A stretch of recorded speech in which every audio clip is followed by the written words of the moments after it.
I went across the English Channel, and we got off at Omaha Beach.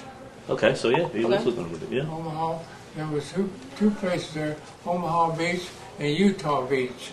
And we got off at about 4 o'clock in the afternoon, and I remember, and the Germans, they had a couple of airplanes flying around up there, and they were strafing the troops, our troops, and I like a dummy, I was going to crawl up a telephone pole, and the sergeant hollered. They called me Tex because I was a Tex. Right. And they said, "Hey, Tex, get down off that pole and get down in the ditch." So I did, and they didn't hit any of us, but that was quite an experience, you know. And the Allies had, on July the 4th of 1944, the Allies had 10 miles in France is all they had, 10 miles, and I went about half a mile, I guess, and just laid down. I didn't care what went on with the war, you know, and because the Germans were 10 miles away, and that was. But like I tell you, we moved 300 consecutive nights. Every night, the Germans would come over, drop flares, take pictures, and then come back the next night and drop bombs. See, because they thought we were still there. But we had a colonel in charge of the 134th Regiment, which I was in, 35th Division. A Colonel Butler B. Miltonberger from North Platte, Nebraska. He served in World War I. He was 51 years old, and he knew what to do. Like I tell you, he had us to move every night for 300 consecutive nights, which is exactly 10 months. And at the end of 10 months, which was May the 1st of 1945, we were at the ELBE, Elbe River, 40 miles from Berlin, which was our objective, and the officer wouldn't let us go any farther.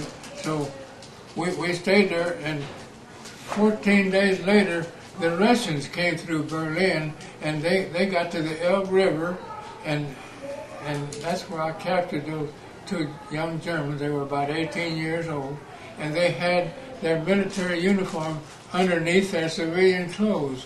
They were scared of the Russians. They knew the Russians hated them, you know. They hated one another, and they'd rather give up to an American rather than a Russian, because they knew that the Americans wouldn't kill them. Right. And we had a man from Phoenix, Arizona, Pete Tregiboff, who was a corporal, and he acted as an interpreter for my captain, Captain Thurston J. Palmer from Omaha, Nebraska. And so Pete could talk Russian and English. And they were on a big lettuce plantation in Arizona. That's where they were living when Pete was drafted. How did he know Russian? How did Pete know Russian?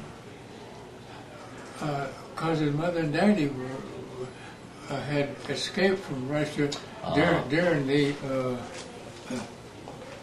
let's see, during that they had a, what do you call it?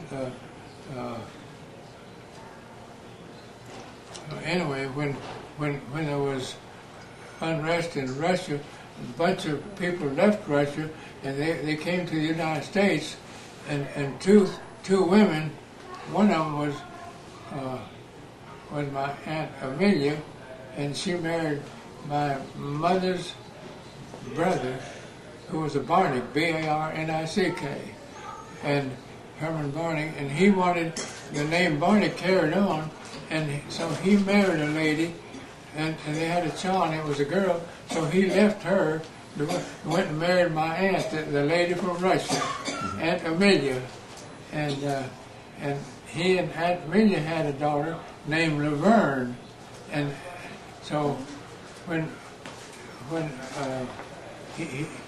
he passed away, though, there wasn't any more Barnicks because he had a girl, Laverne, see, So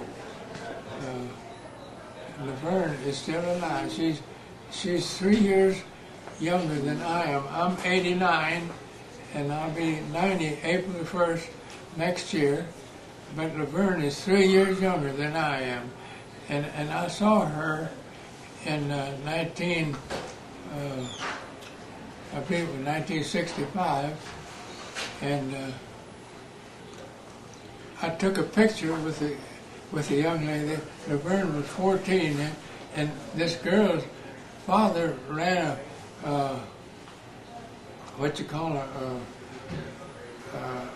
silo in Rogers, North Dakota, and this girl's name was, she was 14, and about 10 years later, she was Miss North Dakota, I found out. And there I had taken a picture 10 years earlier when I was a teenager. So that